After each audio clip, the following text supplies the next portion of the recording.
Okay, record on this. Okay, right. Okay, dear, thank you for joining. This is the fifth workshop in a series of 10 workshops on emotional intelligence based on this best-selling book by Daniel Goldman.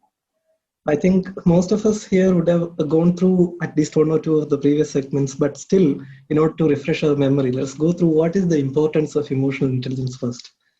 Thing is that present-day education system focuses too much on intelligence quotient. And studies have shown that IQ determines success in life only up to about 20%. And IQ has a floor effect in that it will help people gain entry to a job or to a profession. But thereafter, success in that profession or job is seen to be hugely dependent, or it is seen to be almost 80% determined by emotional maturity. And that is the significance of this book. And in the words of Daniel Goldman, he had to wait until 1995 in order to publish this book because by that time only scientific understanding of emotions was mature enough. Because in the second half of 20th century, there were advances in brain imaging techniques like MRI and fMRI scans. And in this workshop, what we try to do is to go through the pages of this book and try to understand some practical tips as to how to enhance emotional intelligence.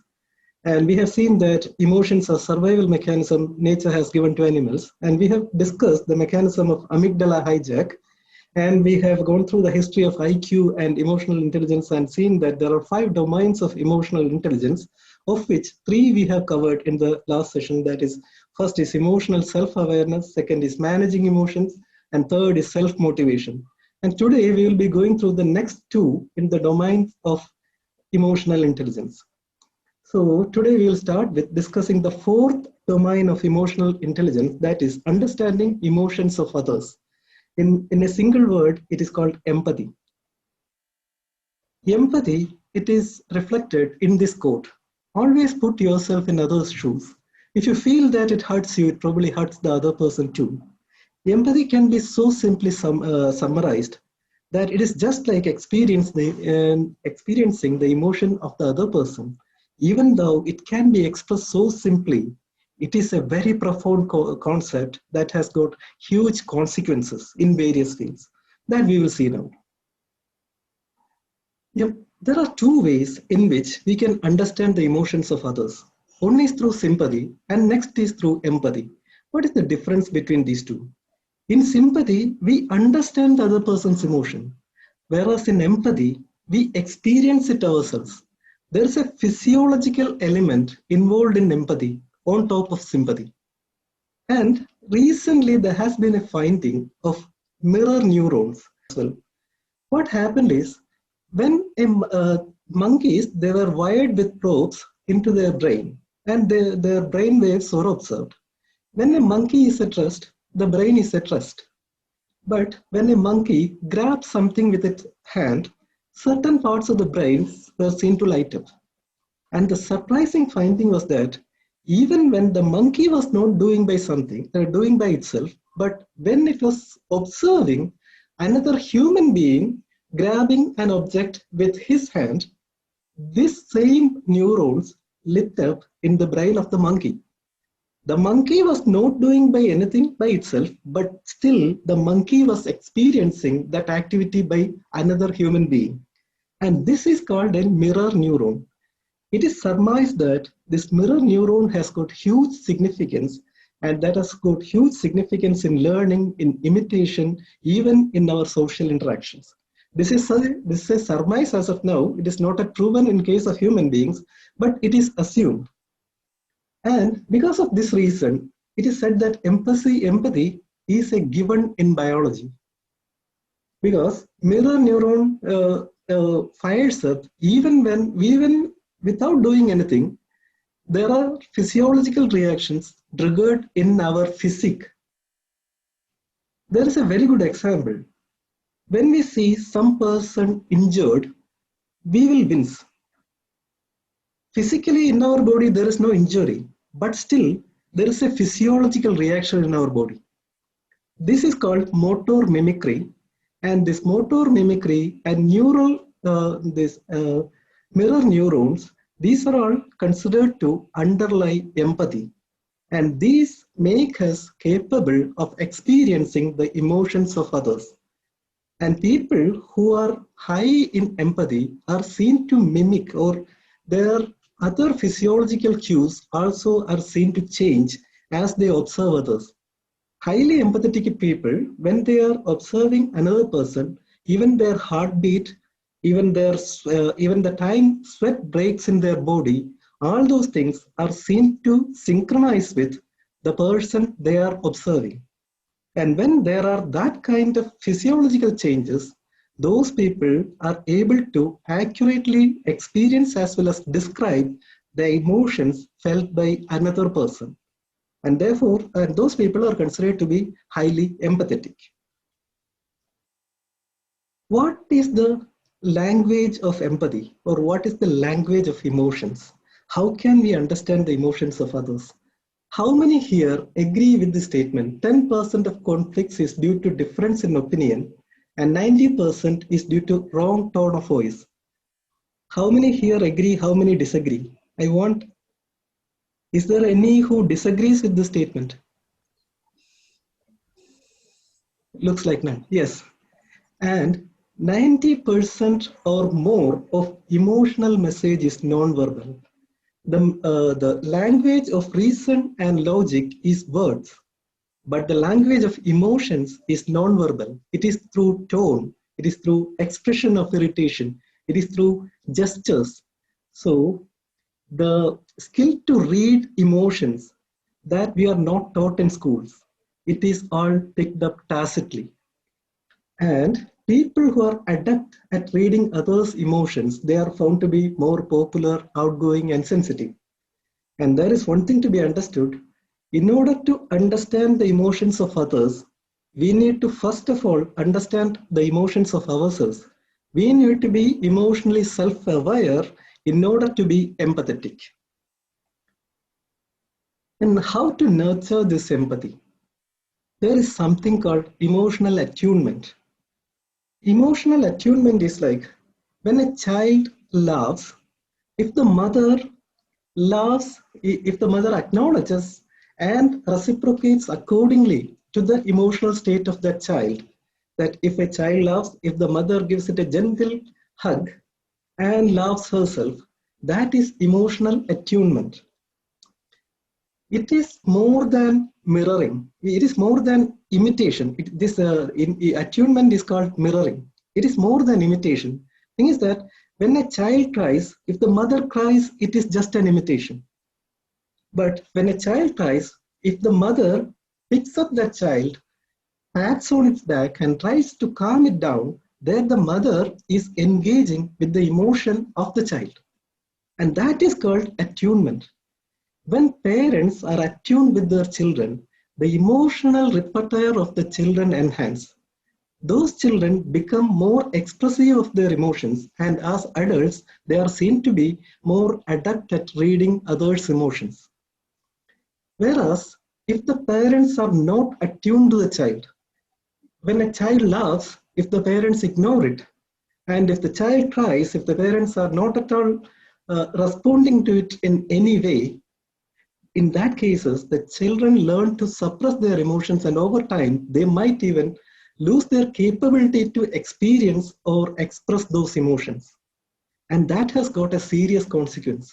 Such children grow up to be emotionally incompetent and even social misfits. And in case of many criminals, the common thread is that there is a lack of neglect. There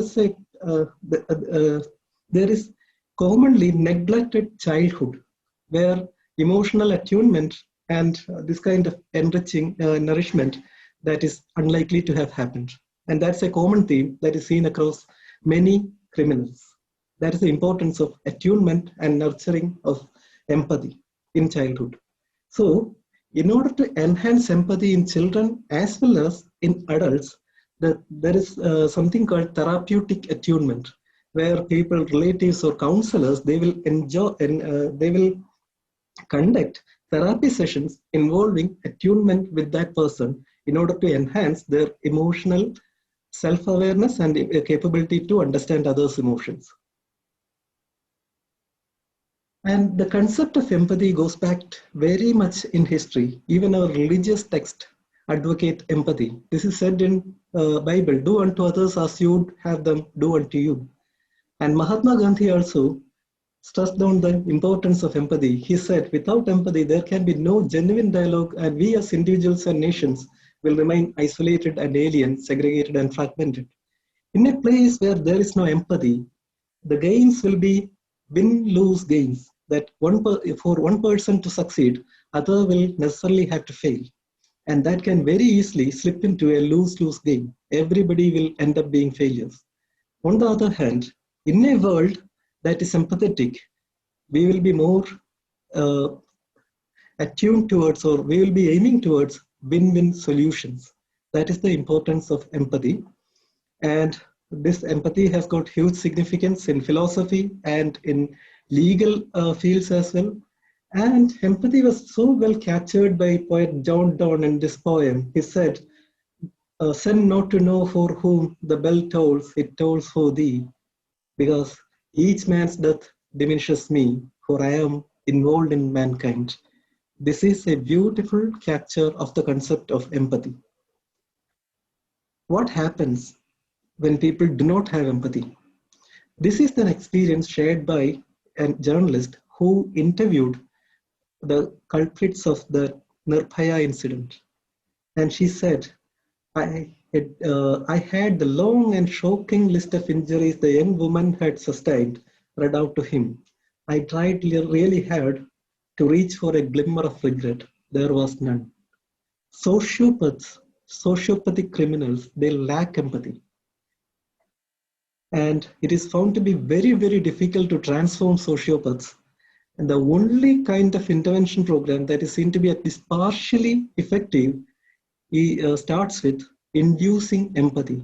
They do a careful sequence of steps in order to induce the kind of empathetic feeling in that person. In those ways, in around 50% of cases, they could find some changes even in sociopaths. This is also not fully effective. Other systems are ineffective totally, but when the treatment system, when the intervention system tries to induce empathy, that is seen to be at least partially effective. And this is the significance of empathy. And the next is handling relations. We all would like to be charming, we all would like to be popular, but very few of us actually end up being so. Why? What is the secret? In order to master the social skills, there are two prerequisites. First is that we should be emotionally self-aware. Second is we should be empathetic. Once we master these two, then if we have two more competencies, we will be socially adept. And those two competencies are, first, mastery of display rules, and second, emotional entrainment. But we need to be careful. There are two pitfalls as well. If we master these two, still we could fall into these two traps. That is, one is becoming a social chameleon. Second is lacking non-verbal abilities. That will end up us in a very awkward situation. We will go through that now. First is display rules. Social norms can vary tremendously among cultures. For example, not to say please or thank you would be rude in many urban areas in India. In the urban areas, if you do not say please, then people might think that we are rude. Whereas in some rural areas, if we say please, people might think of us as odd. So, in order to be masters at these social norms, we need to be aware where exactly what rule applies. And if we deviate from that rule, that will create kind of disturbance or awkwardness in our wake. And emotional, that people who are adept at social interactions, they will be clearly aware about these rules, and they will not leave any kind of annoyance, or they will not make people upset because of their because of them not being in compliance with the rules. So they will be able to make sure that people are comfortable with them. And people who lack in this display roles, they may come out as annoying, and they may be disliked by people. So the first competence in in social skills is mastery of display rules. Second, before going to the second, I want an answer. What do you feel when you look at this picture? Happy. Okay, you feel happy. Yes, right. What do you feel when you look at this one? Dull or sad? Yes, okay, exactly. See, this is called emotional contagion. Thing is that when we are in company of a happy person, that happy mood will transfer to us. Whereas if we are in company of a sad person, that sadness will transmit to us. That is called emotional contagion. And that's why it is said that laugh and the world laughs with you, weep and you weep alone. Because when we weep, the people around us also, they feel like sad. And most people, they don't want to be sad. So that is the reason the sad people are usually isolated or deserted. Whereas happy people, to them, people flock. This is a very extreme example of emotional contagion. This is described in this book. In the 60s, in Vietnam, the Viet Cong and the American military, they were in a fierce gun battle in a paddy field. There was crisscrossing fires, and at that time, a group of monks walked straight through that field, as if unconcerned about these fires. The monks were so calm and courageous, they didn't look left, they didn't look right, they just walked through, and no one fired at them. And once the monks had passed, it was as if the entire people on either side they had lost the will to fight. And thereafter, there was no battle that day. That is an example of emotional contagion, that calm and courage of the monk that spread into these soldiers. Popular political leaders, they have adapted this. They are able to inject the kind of emotion they want their supporters to be in. They will be highly expressive of whatever emotion they want, and they have that skill, be it excitement, be it indignation, whatever they want to make their supporters to be in, whichever emotional state they want their supporters to be in, they are capable of bringing them into that emotion. We all know emotions are contagious. So if they are forceful, if they are consistent in expressing that emotion, it will definitely infect the group of people. So this is the secret of popular leadership. So now we all know what it takes in order to be a popular leader. So we can apply it tomorrow, become the club president, and next we can become the chief minister. After that, we can become the prime minister. But there's a word of caution here. Thing is that we can fall into these two pitfalls in this journey of popularity. First is becoming a social chameleon. Social chameleon is someone who is popular across the board. Be it in a rally of climate deniers, these chameleons, their emotional expression will be fully attuned to that group. They will be the most vocal climate denier there. And in a group of people who are ardent supporters of Greta Thunberg and for sustainability, these people, the same people, they will advocate for sustainability and the need for zero carbon emissions. They will be popular everywhere, but there's a bit of phoniness in that. They lack authenticity. One indication of social chameleon is this: they make excellent impressions, but they have few stable or satisfying intimate relationships. So take care not to fall into this trap. Don't try to please everyone around. Don't try to be popular with everyone. Be consistent to your convictions. And at times, if it takes a clearing of air and to make someone not so pleased with you, that is well and good. That only will make us authentic leaders. And the second is lack of non-verbal skills. The only people who are adept at manipulating their own non-verbal skills are gifted actors. Most of us are not. So if we try to project an image of ourselves that is not inconsistent with what we are actually inside, there will be a conflict in the emotion and the non-verbal cues that we send out. For example, if a cat wants to act out like a lion, it will think that it is actually roaring, but the roar that comes out will actually be a meow, in which case the world will treat it like a petty cat only. And that will make it very much awkward and difficult. And I have myself experienced it in my life. Immediately after college, I tried to be a very strong, powerful leader, but inside I was insecure, and I don't want to think about that times.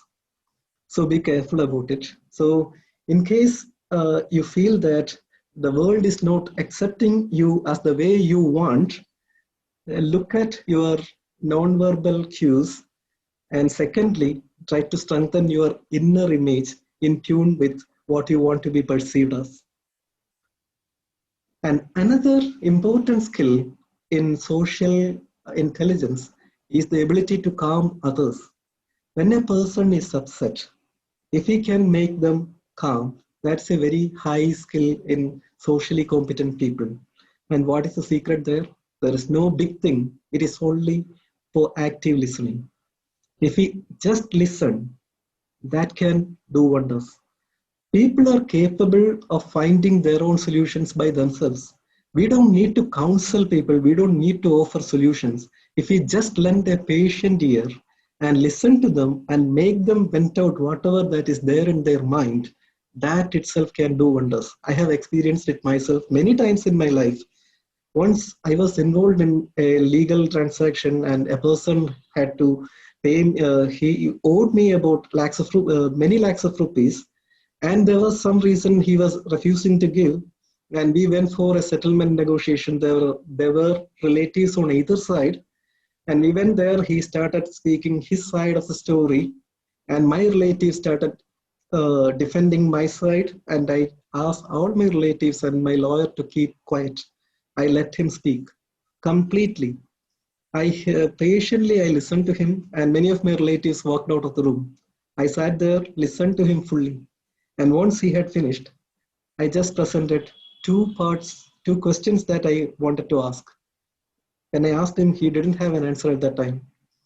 We left without a settlement at that time, but within 10 minutes, he called me in my mobile and we agreed on how to resolve that issue amicably.